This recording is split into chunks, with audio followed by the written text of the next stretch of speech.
بسم اللہ الرحمن الرحیم فاسألوا اہل الذکر ان کنتم لا تعلمون۔ السلام علیکم، آپ دیکھ رہے ہیں ہمارا آفیشیل یوٹیوب چینل۔ جیسا کہ آپ جانتے ہیں کہ ہم نے حالیہ دنوں میں ایک پوڈ کاسٹ جس میں مذہب شیعہ پر مختلف قسم کے سوالات کیے گئے تھے، ان کے جوابات کے سلسلے کو شروع کیا ہے۔ آج اسی سلسلے کی پہلی کڑی ہے۔ اس پوڈ کاسٹ میں ایک سوال کیا گیا کہ شیعہ مسلک یا شیعہ فرقہ جو ہے وہ کب وجود میں ہے۔ یہ پہلا سوال تھا جو اس میزبان کی جانب سے ہوا۔ اس ویڈیو کو دیکھتے ہوئے یہ ضرور ذہن میں رکھیے گا کہ یہ ویڈیو ان غیر شیعہ افراد کے لیے ہے جو مذہب شیعہ کے بارے میں تعصب اور تنگ نظری کیے بغیر تحقیق کرنا چاہتے ہیں، مذہب شیعہ کے بارے میں جاننا چاہتے ہیں۔ تو سوال یہ ہے کہ شیعہ مسلک، شیعہ فرقہ، شیعہ گروہ کب پیدا ہوا، کب وجود میں آیا؟ تو اس کے لیے ذہن میں رکھیے گا کہ شیعہ کسی مسلک، کسی فرقے یا کسی گروہ کا نام نہیں، بلکہ شیعہ ایک مذہب کا نام ہے، اور شیعہ وہی مذہب ہے جسے اسلام کہا جاتا ہے۔ اسلام ہی کو شیعہ کہا جاتا ہے اور شیعہ ہی کو اسلام کہا جاتا ہے۔ باقی جتنے بھی مسلک، جتنے بھی فرقے یا جتنے بھی گروہ بنے وہ اسی مذہب سے جدا ہو کر بنے۔ میں نے آپ کے سامنے یہ دعویٰ کیا کہ شیعہ مذہب جو ہے اسے اسلام کہا جاتا ہے اور اسلام ہی کو شیعہ کہا جاتا ہے، یا یہ کہہ دیا جائے کہ شیعہ ہی کا پہلا نام اسلام ہے اور اسلام ہی کا دوسرا نام شیعہ ہے۔ اس کے لیے ہم خدا کے قرآن کی طرف رجوع کرتے ہیں تو خداوند متعال جو ہے وہ سورہ مبارکہ حج میں ارشاد فرماتا ہے، بسم اللہ الرحمن الرحیم، ملت ابیکم ابراہیم هو سماکم المسلمین۔ خداوند متعال نے حضرت ابراہیم علیہ السلام کے لیے حکم دیا کہ تمہارے باپ ابراہیم نے تمہارا نام مسلمان رکھا۔ یہ لفظ مسلمان حضرت ابراہیم نے رکھا اور حضرت ابراہیم نے اپنی ملت کے لیے رکھا۔ کس ملت کے لیے رکھا؟ جس کے بارے میں خداوند متعال قرآن میں ارشاد فرماتا ہے، فاتبعوا ملت ابراہیم، اتباع کرو ابراہیم کی ملت کی، پیروی کرو ابراہیم کی ملت کی۔ حضرت ابراہیم علیہ السلام نبی ہیں، حضرت ابراہیم علیہ السلام خلیل اللہ ہیں، حضرت ابراہیم علیہ السلام جو ہیں وہ جد الانبیاء ہیں۔ حضرت ابراہیم کے لیے لفظ مسلمان استعمال ہوا، کن کے لیے؟ ان کی ملت کے لیے۔ حضرت ابراہیم علیہ السلام نے ہی یہ لفظ مسلمان متعارف کروایا، یعنی کہ اسلام کا آغاز ہو گیا ملت ابراہیم کے ساتھ۔ اب دیکھتے ہیں، قرآن کی طرف رجوع کرتے ہیں کہ جس حضرت ابراہیم نے مسلمان ملت کا نام رکھا، اسلام کا تعارف کروایا، وہ ابراہیم کون تھے؟ تو خداوند متعال ارشاد فرماتا ہے قرآن الحکیم میں، بسم اللہ الرحمن الرحیم، وَإِنَّ مِن شِيَعَتِهِ لَإِبْرَاهِيمَ۔ ابراہیم نوح کے شیعوں میں سے تھا۔ یہ لفظ شیعہ کا استعمال اللہ نے قرآن میں حضرت ابراہیم علیہ السلام کے لیے کیا۔ حضرت ابراہیم علیہ السلام کو خدا نے خلیل اللہ ہیں، نبی اللہ ہیں، لیکن حضرت ابراہیم علیہ السلام کا جب خدا نے تعارف کروایا تو خدا نے حضرت نوح کے شیعوں میں سے تعارف کروایا۔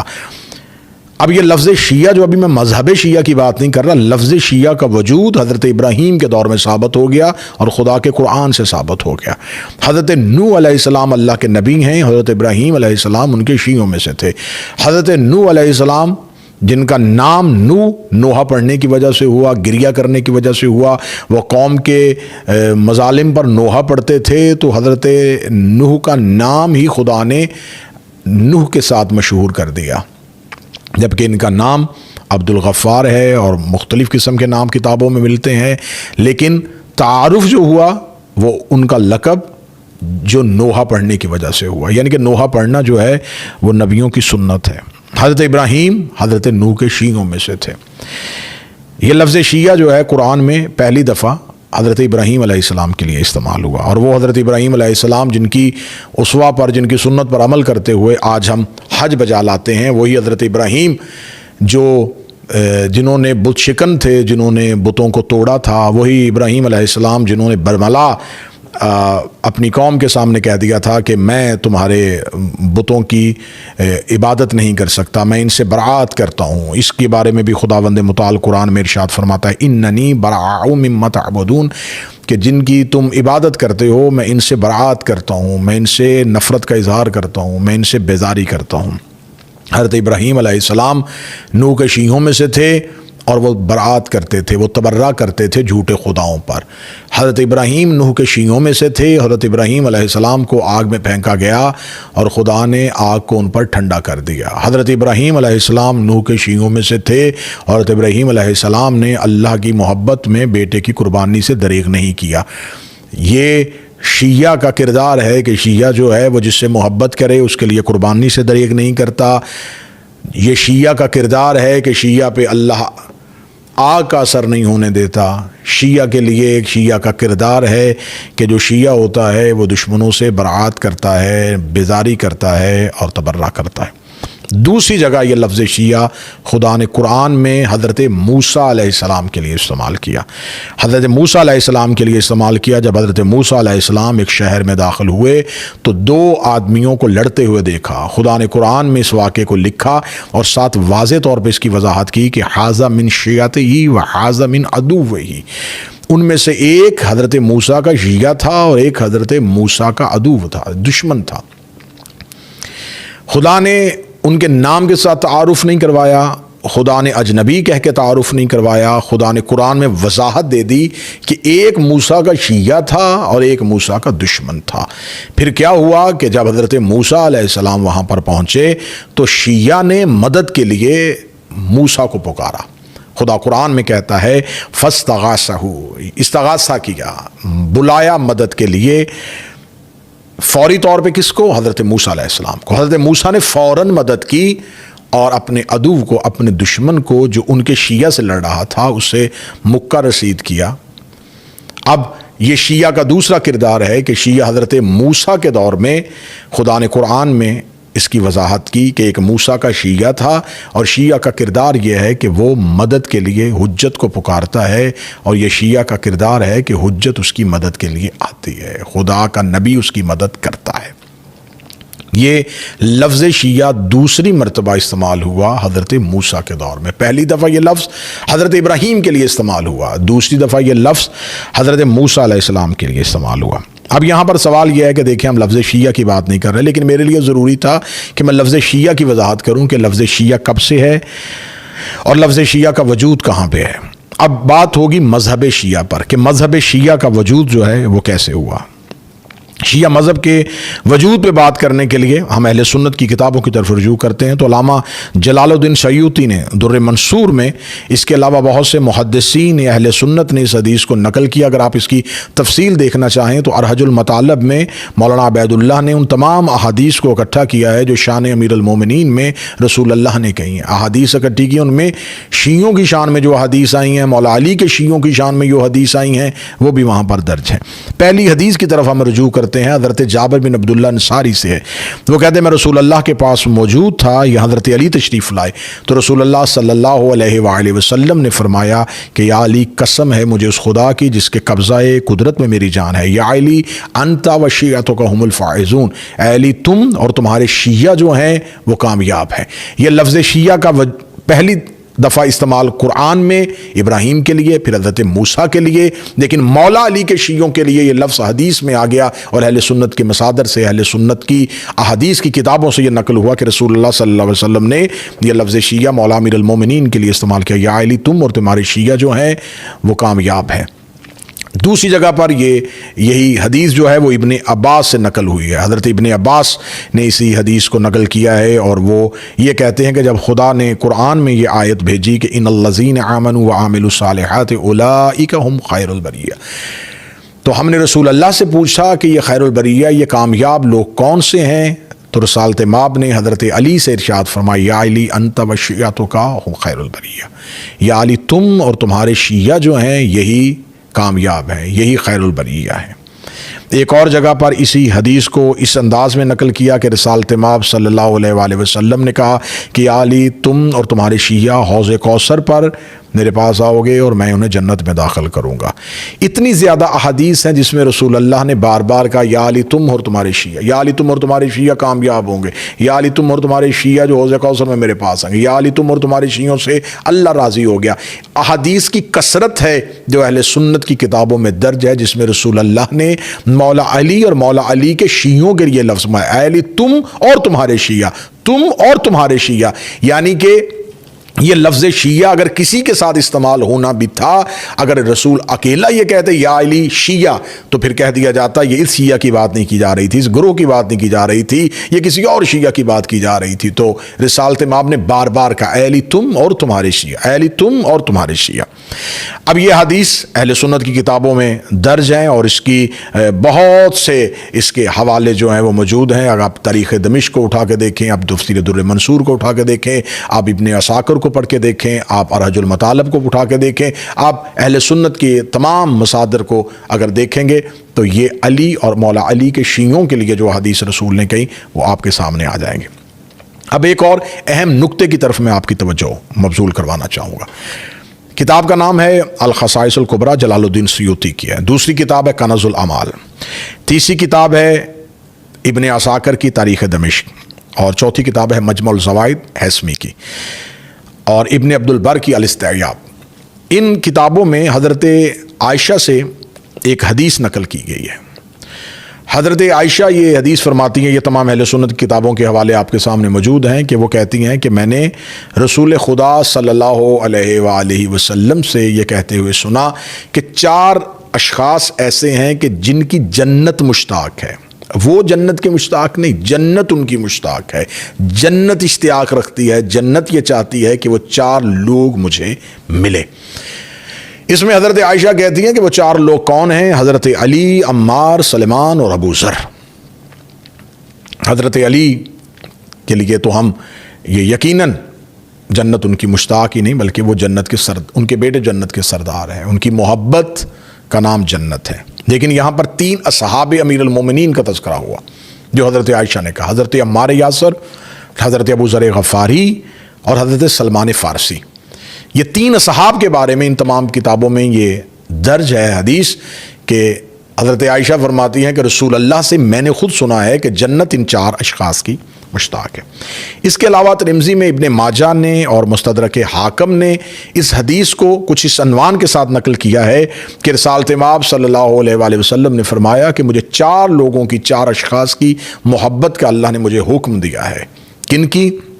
وہاں پر حضرت علی ابن ابی طالب علیہ السلام، حضرت ابو ذر غفاری، حضرت عمار، حضرت مقداد بن اسود، حضرت سلمان فارسی۔ اس حدیث میں حضرت عمار یاسر کا نام ہے، اور اس حدیث میں حضرت عمار یاسر کی جگہ حضرت مقداد بن اسود کا نام ہے۔ رسالت مآب فرماتے ہیں کہ اللہ نے مجھے حکم دیا ہے کہ ان 4 لوگوں سے محبت کرو۔ وہ اللہ جو امت کو محبت کا حکم دیتا ہے رسول اللہ سے، امت کو کہتا ہے کہ رسول سے محبت کرو، وہ رسول اللہ کو حکم دیتا ہے کہ ان 4 لوگوں سے محبت کرو۔ ان 4 لوگوں میں حضرت عمار یاسر کی جگہ اس حدیث میں حضرت مقداد بن اسود کا نام آیا۔ اب اگر حضرت علی کو ہٹا کے باقی صحاب کی بات کی جائے تو 4 لوگ جو ہیں وہ ہمیں ملتے ہیں، حضرت سلمان فارسی، حضرت ابو ذر غفاری، حضرت مقداد بن اسود اور حضرت عمار یاسر۔ یہ 4 وہ افراد ہیں جن کے لیے حضرت عائشہ کی حدیث کی بھی روایت آ گئی کہ رسول اللہ کی حدیث ہے، اور رسالت مآب کی حدیث بھی آ گئی کہ ان 4 لوگوں سے محبت کا حکم ہے۔ تو اگر ان 4 افراد پہ بات کی جائے کہ یہ 4 اصحاب ایسے تھے، حضرت سلمان محمدی، حضرت ابو ذر غفاری، حضرت مقداد اور حضرت عمار یاسر، ان 4 اصحاب کی بات کی جائے تو آئیے اب چلتے ہیں ایک معتبر ترین حوالے کی جانب۔ یہ اہل سنت کی معتبر کتاب ہے الزینہ فی الکلمات الاسلامیہ۔ اس کا لکھنے والا کوئی عام شخص نہیں ہے، ان کا لکھنے والا ابی حاتم الرازی ہے، اور یہ اہل سنت کے ہاں ان کی بڑی قدر ہے، ان کو بڑا مقام حاصل ہے۔ یہ علم الرجال کے امام ہیں، اور محدثین میں ان کا ایک بہت بڑا قد ہے، علم الاحادیث میں ان کا بڑا کام ہے، علم جرح و تعدیل میں ان کا بہت بڑا کام ہے۔ اہل سنت کے ہاں ان کو ایک منفرد مقام حاصل ہے۔ انہیں امام مسلم جو صحیح مسلم کے مؤلف ہیں ان کے اساتذہ میں بھی انہیں لکھا جاتا ہے، اور 277 ہجری جو ہے ان متوفہ ہیں یہ۔ اور یہ ابی حاتم الرازی ایک اپنی کتاب الزینہ میں ایک لفظ لکھتے ہیں، انہوں نے کہا کہ سب سے پہلے یہ لفظ شیعہ جو ہے، یہ لفظ شیعہ جو ہے، شیعہ ایک لقب ہے ان لوگوں کے لیے جو امیر المومنین علی ابن ابی طالب کے طرفدار تھے، اور رسول اللہ کی حیات مبارکہ میں انہیں پہچانا جاتا تھا۔ دوبارہ سنیے گا اسی متن کو، وہ کہتے ہیں کہ شیعہ ایک لقب ہے ان لوگوں کے لیے جو حضرت امیر المومنین سے محبت کرتے تھے اور رسول اللہ کے دور میں وہ اسی نام سے پہچانے جاتے تھے۔ ان میں سے 4 اشخاص کا انہوں نے نام لکھا ہے کہ جیسے سلمان فارسی، جیسے حضرت ابو ذر غفاری، جیسے حضرت مقداد بن اسود اور جیسے حضرت عمار یاسر۔ اب ابھی حاتم الرازی نے جن 4 اصحاب کا تذکرہ کیا ہے کہ یہ 4 لوگ دور رسالت میں شیعہ کے عنوان سے جانے جاتے تھے، مولا علی کی محبت، مولا علی کی طرفداری کی وجہ سے انہیں شیعہ علی کہا جاتا تھا۔ یہی وہ 4 اشخاص ہیں جن کے بارے میں حضرت عائشہ روایت کرتی ہیں کہ رسول اللہ نے فرمایا کہ جنت ان کی مشتاق ہے۔ یہی وہ اصحاب ہیں جن کے بارے میں رسول اللہ فرماتے ہیں کہ مجھے اللہ نے ان سے محبت کا حکم دیا ہے۔ تو پھر آپ سمجھیے کہ جو لوگ زمانہ رسول میں شیعہ کہلواتے تھے، جنت ان کی مشتاق ہے اور رسول اللہ کو اللہ نے ان سے محبت کرنے کا حکم دیا ہے۔ ابھی بہت سے حوالے موجود ہیں، بات کثرت کے ساتھ کی جاتی ہے اور یہ بہت لمبی گفتگو ہو جائے گی کہ یہ شیعہ نے علی ابن ابی طالب علیہ السلام رسول اللہ کے دور میں کون کون سے اصحاب کو اسی عنوان سے یاد کیا جاتا تھا۔ اب یہ جو ایک پراپوگنڈا ہے، یہ جو ایک محض ایک تہمت ہے، ایک الزام ہے کہ نہیں، یہ مذہب جو ہے وہ عبداللہ بن سبا، ایک ایسا یہودی جو یمن سے آیا تھا، اس نے آ کے اس مذہب کی ابتدا کی ہے۔ اس نے آ کے مولا علی علیہ السلام کو خلیفہ بلا فصل کہا اور اسی نے پہلی دفعہ جو ہے وہ باقی خلفاء جو ہیں ان کے اوپر تبرہ کا آغاز کیا۔ یہ اتنا بڑا جھوٹ ہے، یہ اتنا بڑا جھوٹ ہے کہ میں اپنے اہل سنت دوستوں سے کہوں گا، اپنے اہل سنت بھائیوں سے کہوں گا، کیونکہ میں ایک شیعہ ذاکر ہوں، میں ایک شیعہ خطیب کے طور پہ پہچانا جاتا ہوں، تو میری حیثیت مذہب شیعہ میں بڑی چھوٹی ہے، لیکن میں انتہائی عاجزی اور انکساری کے ساتھ یہ گزارش کروں گا کہ اگر آپ مذہب شیعہ میں تحقیق کرنا چاہتے ہیں تو آپ سنی سنائی باتوں پہ غور نہ کریں۔ آپ یہ نہ کہیں کہ کس نے کیا کہا۔ اب تو زمانہ بڑی ترقی پا گیا، اب تو آپ اے آئی پہ آ گئے ہیں، اب تو آپ کو ریسرچ کرنے کے لیے کوئی زیادہ لمبی چوڑی تحقیق کے لیے کوئی دقتیں بھی نہیں کرنی پڑتی۔ لیکن آپ یاد رکھیے گا، آپ اپنے والدین سے پوچھئے گا، آپ اپنے بزرگوں سے پوچھئے گا کہ ایک دور ایسا تھا کہ شیعوں میں نفرت پیدا کرنے کے لیے کیسی من گھڑت کہانیاں سنائی جاتی تھی۔ ان من گھڑت کہانیوں میں کہ شام غریباں معاذ اللہ علیہ باللہ ایک گناہ کی طرف اس کو نسبت دی جاتی تھی، مجلس امام حسین میں جانے سے نکاح ٹوٹ جاتا ہے، شیعوں کے گھر مجلس میں جاؤ گے اور ان کے ہاں نیاز کھاؤ گے تو اس نیاز کو مختلف قسم کی تہمتیں اور الزام لگائے جاتے تھے۔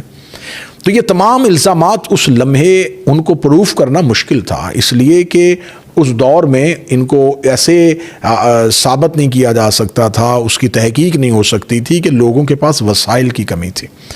لیکن اب تو آپ کے پاس کوئی وسائل کی کمی نہیں ہے، اب تو آپ چاہیں تو آپ مجالس میں کثرت سے جاتے ہیں۔ ہم امام بارگاہ کا دروازہ لاک کر کے مجلس نہیں کرتے، امام بارگاہ کا دروازہ کھول کے مجلس کرتے ہیں۔ ہم یہ چاہتے ہیں کہ ہمیں زیادہ سے زیادہ باہر نکل کے ہمیں ذکر امام حسین اور عزاداری کرنے دی جائے۔ تو شاید اب یہ ساری چیزیں ختم ہو گئی ہیں، اب الزامات جو ہیں ان کے بادل جو ہیں وہ چھٹ رہے ہیں۔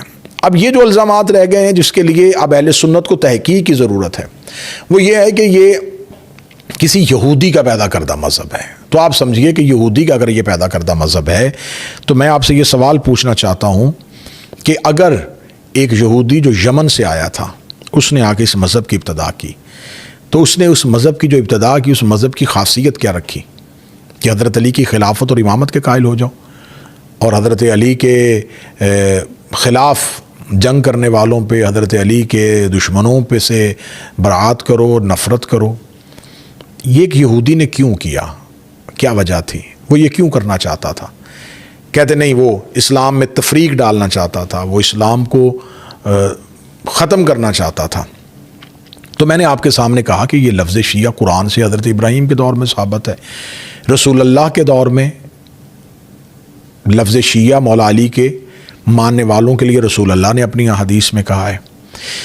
تو رسول کے بعد آ کے ایک ایسا یہودی جس کا اسلام نے سب سے بڑا نقصان کیا ہے، اسلام کے آنے کی وجہ سے جن کا مذہب خاموش ہو گیا ہے، اور وہ حضرت علی علیہ السلام، وہ مولا علی جس نے خیبر میں یہودیوں کا نقصان کیا ہے، جو یہودیوں کو خیبر میں ابھی چند سال پہلے جو ہے وہ فتح کر کے آئے ہیں خیبر کو، تو وہیں سے ایک یہودی نکل کے آ کے اسی حضرت علی کی امامت کا قائل ہو جاتا ہے، اسی حضرت علی کی خلافت کا قائل ہو جاتا ہے۔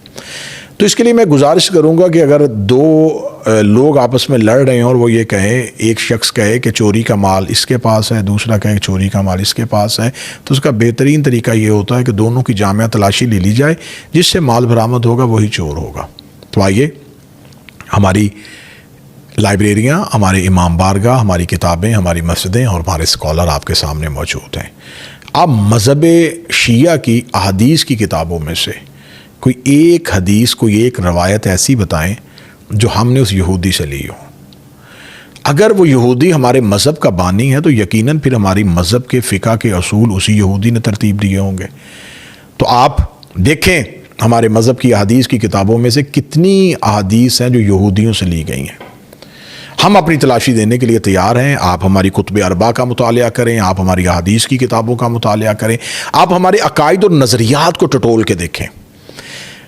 آپ دیکھیں گے ہمارا عقیدہ توحید یہودیوں سے مشابہت رکھتا ہے یا کسی اور کا رکھتا ہے۔ کیا شیعہ عقیدہ توحید میں ہے کہ اللہ ہر چیز پہ قادر نہیں ہے؟ کیا شیعہ عقیدہ توحید میں ہے کہ شر بھی اللہ کی طرف سے ہے؟ کیا شیعہ عقیدہ توحید میں ہے کہ معاذ اللہ خدا جہنم میں اپنی ٹانگ ڈالے گا؟ کیا شیعہ عقیدہ توحید میں ہے کہ خدا حلول کر دیتا ہے، خدا کسی بھی چیز میں سما سکتا ہے؟ تو اگر یہ شیعہ عقیدہ توحید نہیں ہے تو پھر دیکھیے کہ ایسا عقیدہ توحید جو یہودیوں کے عقیدہ توحید سے مشابہت کرتا ہے وہ کس کے پاس ہے؟ ہمارے پاس عدل جیسی شرط موجود ہے۔ بتائیے کہ کیا یہودیوں کے ہاں اللہ کے عادل ہونے کی شرط موجود تھی؟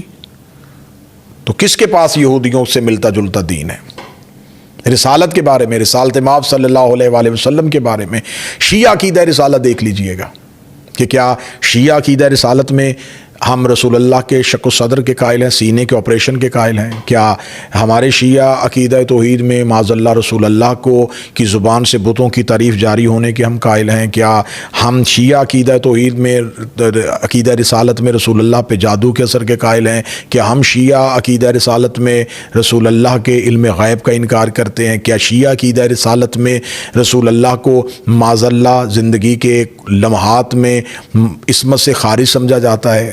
تو اگر شیعہ عقیدہ رسالت میں ایسی چیزیں موجود ہیں تو پھر ہمارا عقیدہ یہودیوں سے مشابہت رکھتا ہے۔ لیکن اگر ہمارے عقیدہ رسالت جو ہے وہ نبی کی عصمت پر ہے، نبی کی عزت پر مبنی ہے، تو پھر دیکھیے گا کہ کس کا عقیدہ رسالت یہودیوں سے مشابہت رکھتا ہے، کس کا عقیدہ امامت جو ہے وہ بہترین ہے، کس کا عقیدہ قیامت بہترین ہے۔ تو یہ تمام عقائد کو دیکھیں، تمام نظریات کو دیکھیں، پھر دیکھیں کہ اس یہودی نے اس مذہب کو کی بنیاد رکھ کے اس نے فائدہ کیا لیا ہے۔ ہم نے تو آپ کے سامنے بیان کر دیا کہ اس مذہب کا آغاز کب سے ہوا اور شیعہ نام کا آغاز کب سے ہوا۔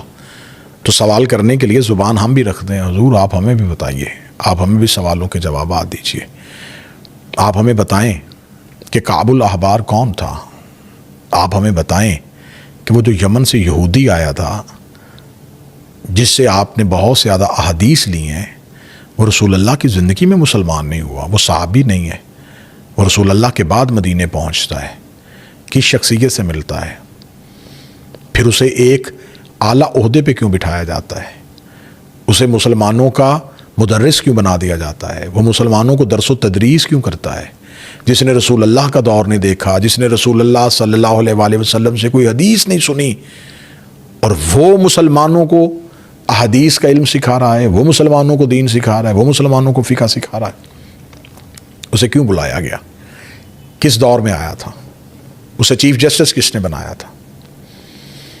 پھر آپ کی احادیث کی کتابوں میں کثرت کے ساتھ ایک صحابی سے روایات ہیں، حضرت ابو ہریرہ، آپ کے ہاں ان کو عزت کی نگاہ سے دیکھا جاتا ہے، یقیناً آپ کا مذہب ہے، آپ کا عقیدہ ہے، آپ کا نظریہ ہے، آپ کو اجازت ہے، آپ جسے چاہیں عزت دیں، جسے چاہے عزت نہ دے، لیکن آپ ضرور میرے نوجوان، میرے اہل سنت بھائی، آپ ریسرچ کیجئے گا کہ حضرت ابو ہریرہ مسلمان کب ہوئے تھے؟ جنگ خیبر کے بعد۔ اتنے کم عرصہ میں ان سے بہت زیادہ احادیث، کثرت کے ساتھ احادیث لے لی گئی۔ وہ اسلام سے پہلے یہودی مذہب پر تھے، وہ مسلمان ہوئے، مسلمان ہونے کے بعد انہوں نے کثرت کے ساتھ احادیث نقل کرنی شروع کر دیں، اور وہ مولا علی ابن ابی طالب جو رسول کی زبان چوس رہے تھے، جو رسول اللہ کے گھر میں رہتے تھے، جو رسول اللہ کے بھائی تھے، جن کے بارے میں اتنی احادیث ہے، اس حضرت علی سے کتنی احادیث لی گئی ہیں، ان امام حسن سے کتنی احادیث لی گئی ہیں، رسول اللہ کی سگی بیٹی سے کتنی احادیث لی گئی ہیں، رسول اللہ کے نواسوں سے کتنی احادیث لی گئی ہیں۔ تو تلاشی لے لیتے ہیں، جس کے مذہب سے یہودی روایات نکل آتی ہیں، جس کے مذہب سے اسرائیلیات نکل آتی ہیں، تو سمجھ لیں کہ پھر اسی مذہب کی ابتدا یہودی نے کی ہے۔ شیعہ مذہب لاجیکل مذہب ہے، دلیل کا مذہب ہے، ہم کسی کو مانتے ہیں تو دلیل کے ساتھ، کسی کو چھوڑتے ہیں تو دلیل کے ساتھ۔ ہمارے دلائل کا سلسلہ جاری رہے گا، اور آنے والی ایک ساتھ میں ہم اس سے بعد اگلے آنے والے تمام سوالات کا کوشش کریں گے آسان طریقے سے، پرامن طریقے سے، محبت کا طریقے سے جواب دے سکے۔ یقیناً حق سننا بہت مشکل ہے، حق برداشت کرنا بہت مشکل ہے۔ خداوند متعال ہمیں حق کہنے والی زبان عطا فرمائے، حق دیکھنے والی آنکھ عطا فرمائے، اور حق سننے والا کان عطا فرمائے۔ خداوند متعال ہمیں ہدایت نصیب فرمائے، اور ہمیں اسی ہدایت پہ استقامت نصیب فرمائے۔ اپنا، اپنے ساتھ رہنے والوں کا، اپنے احباب کا بہت خیال رکھیے گا، مجھے اپنی دعاؤں میں یاد رکھیے گا۔ خدا حافظ۔